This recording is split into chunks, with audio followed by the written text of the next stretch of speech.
देखिए अभी हम लोग डिस्कस कर रहे हैं क्लास 10th यानी वर्ग दसम विषय रसायन विज्ञान जैक बोर्ड 2025 यानी जैक बोर्ड जो झारखंड बोर्ड के विद्यार्थी हैं क्लास 10th में पढ़ने वाले हैं और 2025 में जो उन विद्यार्थियों की बच्चे बच्ची की जो एग्ज़ाम होगा 2025 में, तो विज्ञान विषय में रसायन विज्ञान, भौतिक विज्ञान और जीव विज्ञान के मिश्रित क्वेश्चन पूछे जाते हैं उसमें।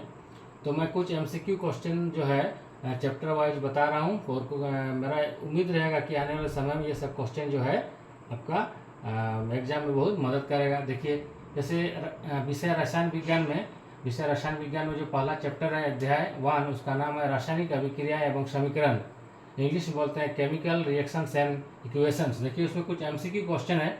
एमसीक्यू क्वेश्चन का मतलब है कि आपका मल्टीपल चॉइस क्वेश्चन यानी बहुविकल्पीय प्रश्न।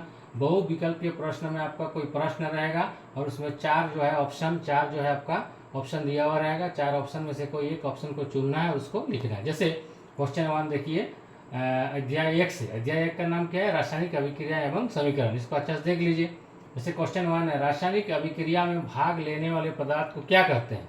फिर से देखिए क्वेश्चन, रासायनिक अभिक्रिया में भाग लेने वाले पदार्थ को क्या कहते हैं? इसके 4 ऑप्शन दिया गया है। पहला ऑप्शन में है अभिकारक, ऑप्शन दूसरा में उत्पाद, तीसरा में उत्प्रेरक और चौथा में है उत्पाद। यानी अभिकारक का मतलब होता है रिएजेंट्स, इसको अभिकारक या अभिकर्मक के नाम से भी जाना जाता है।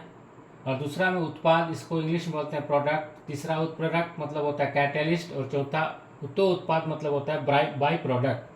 तो 4 ऑप्शन दिया गया इस प्रश्न का। तो रासायनिक अभिक्रिया में जो पदार्थ भाग लेता है उसको बोलते हैं अभिकारक या अभिकर्मक। तो यहाँ पर ऑप्शन जो दिया हुआ है अभिकारक, हमको क्या लिखना है? ऑप्शन में 4 ऑप्शन में से हमको उत्तर में लिखना है पहला वाला अभिकारक। इसी का दूसरा नाम है अभिकर्मक, इंग्लिश में क्या बोलते हैं उसको?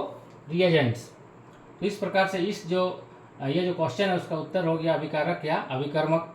अब इसको हम लोग एक उदाहरण से समझते हैं। हम लोग एक रासायनिक अभिक्रिया पर विचार करते हैं। जैसे H2 + O2 बराबर बनता है H2O, यानी जब हाइड्रोजन जो है ऑक्सीजन से रासायनिक अभिक्रिया करती है तो जल का निर्माण होता है।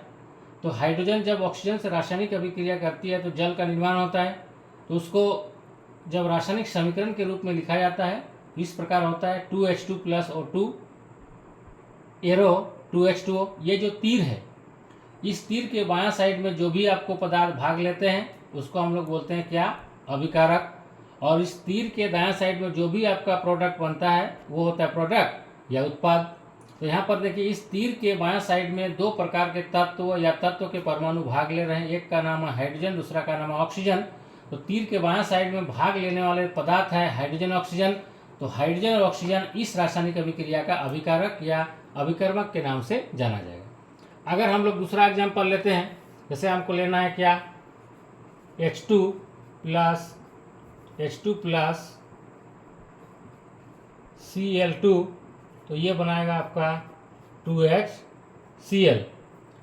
तो हाइड्रोजन जब क्लोरीन से रिएक्शन करता है तो हाइड्रोक्लोरिक एसिड का निर्माण होता है। अब इस प्रकार से रासायनिक अभिक्रिया दिया जाएगा, क्वेश्चन में बोला जाएगा कि इसमें से बताइए कि आपका अभिकारक या अभिकर्मक कौन है। तो ये देखिए ये जो आपका तीर का निशान है, इस तीर के निशान के बायां साइड में जो भी पदार्थ भाग लेगा वो होगा अभिकारक या अभिकर्मक। और इस तीर के दायां साइड में जो भी आपका नया पदार्थ बनेगा उसका नाम होगा प्रोडक्ट इंग्लिश में, और हिंदी में बोलते हैं उसको उत्पाद। तो इस प्रकार जरूरी नहीं कि एक ही प्रकार का रासायनिक अभिक्रिया रहेगा, रासायनिक अभिक्रिया अलग अलग तरीके का रहेगा। लेकिन पहचानना कैसे है? ये जो तीर है इसको क्या बोलते हैं? तीर या इंग्लिश में एरो बोलते हैं। एरो या तीर के बायां साइड में जो भी आपको पदार्थ दिखाई देगा उसको हम लोग क्या बोलते हैं? अभिकारक या अभिकर्मक। यही पहचानने का तरीका है। इस प्रकार से इसका आंसर हमको लिखना है।